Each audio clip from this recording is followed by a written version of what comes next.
एक वक्त था मैया कि हमारी माताओं बहनों को अपना पूरा शरीर ढकने तक का भी अधिकार नहीं था। आज जो आपके शरीर पर 10,000 की 200 साड़ियां हैं बहनों, ये देने पूज्य मैया रमाबाई की। उस रमा ने त्याग न किया होता, बाबा साहब ने संघर्ष न किया होता, तो आज शायद आप और हम लोग यहाँ पर शान शौकत सम्मान से नहीं बैठते होते।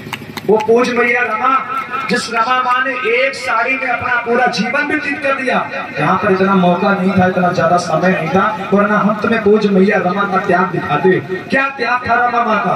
माँ ने एक साड़ी में, उस रमाई ने एक साड़ी में अपने जीवन को व्यतीत कर दिया, और उसी की देन की हमारी माताओं के पास 10,000 की 200 साड़ियां चलते। बाबू जी, आज हमारी माताएं गोदरेज खोलती, 200 साड़ियों की लाइन लगी है, कतार लगी है। हमारी माताएं सोच नहीं पाती कि आज मैं लाल साड़ी पहनूं कि पीली पहनूं कि नीली पहनूं कि नारंगी पहनूं, लेकिन उस रमा मैया के पास कोई चॉइस ही नहीं थी। जानते हैं, एक बार बाबा साहब विदेश से भारत आए, उनका सम्मान होना था, और पूज्य मैया रमा ने सुना मेरे साहबा हैं। पूज्य मैया रमा ने बाबा साहब को बाबा साहब कभी नहीं कहा, हमेशा साहब कह करके संबोधित करती थी। और बाबा साहब रमा को कभी रमा नहीं कहते थे, बाबा साहब रमा को हमेशा रामू कह करके बुलाया करते थे। जैसे रामू ने सुना कि मेरे साहब आ जा रहे और मेरे साहब का भव्य स्वागत होगा, सम्मान होगा, वो रमा मैया कहती है आज जल्दी घर के काम काज कर लूं, मैं अपनी आंखों से अपने साहब का सम्मान होता हुआ देखूंगी।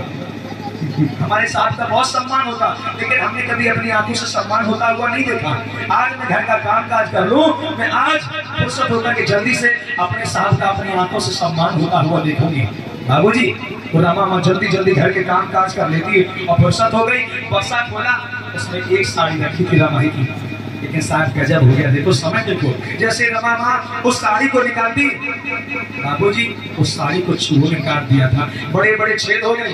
जब छेद हो गए, जैसे रमा मैया धोती को खोला तो देखा उसमें बड़े बड़े झकोरे छेद है। आज रमा मैया सोचने लगती है कि हम यदि ऐसी साड़ी पहन करके गए, जितना मेरे पिया का सम्मान होगा उतना ही मेरी वजह से अपमान हो जाएगा, लेकिन क्या करूं? सोच रही, लेकिन मैं अपनी आंख से सम्मान होता हुआ जरूर देखूंगी। बाबूजी, जहाँ पर मंच लगा था बाबा साहब का, मंच के ठीक सामने दूर पर एक वृक्ष था, पेड़ था, वो रमाबाई माँ, वो रमाबाई माँ सोच रही मैं सम्मान होता हुआ जरूर देखूंगी, लेकिन एक बार साहू महाराज ने सम्मान में फेटा बांधा था, फेटा पगड़ी।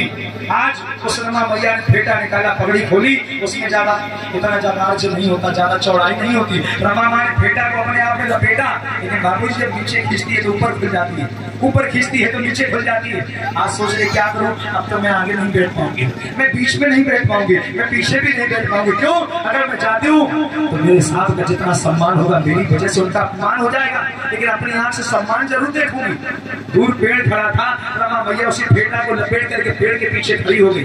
मुझे पेड़ के पीछे खड़ी हुई, जैसे साहब को मंच पर लाया गया, सम्मान हुआ, जैसे बाबा साहब को माइक दिया गया, बाबूजी बाबा साहब की आंखों ने पूज्य मैया रमा को पहचान लिया, ये तो मेरी रमा खड़ी, रमा खड़ी। जैसे तैसे भाषण दिया, और जब तक बाबा साहब घर पहुंचे उनसे पहले रमा घर पहुंच गई। तो जब घर पहुंची, जैसा फेटा रखा था सिरवाला बांध करके वैसे ही रख दिया। जैसे बाबा साहब घर आए, आज तो रमा मैया से कहते रमा, दोनों हाथ रमा के अपने हाथों में ले लिए और कहते रमा मैं कितना भागा पति हूँ, रमा मैं कितना भागा पति हूँ कि दुनिया का हर एक आदमी वो अपनी औरत के हर शौक पूरे करता है, हर इच्छा पूरी करता है, सारे शौक उसको साड़ी लाता, जेवर जत्थे लाता है, सब शौक करवाता, लेकिन रमा मैं कितना भागा पति हूँ मैं तुझे साड़ी न दिलवा पाया। वो रमा कहती है सब मैं खुश हूँ, मुझे साड़ी नहीं चाहिए, आप जो कार्य कर रहे हैं समाज को जगाने का, ये हर कोई नहीं कर सकता। आज बाबा साहब की आंखों से आंसू आते हैं। एक बात कहती है रमा, बाबा साहब आज तक मैंने आपसे कुछ नहीं मांगा, साहब आज तक मैंने आपसे कुछ नहीं मांगा, आज ये रमा तुमसे कुछ मांगना चाहती कि आप मुझे देंगे।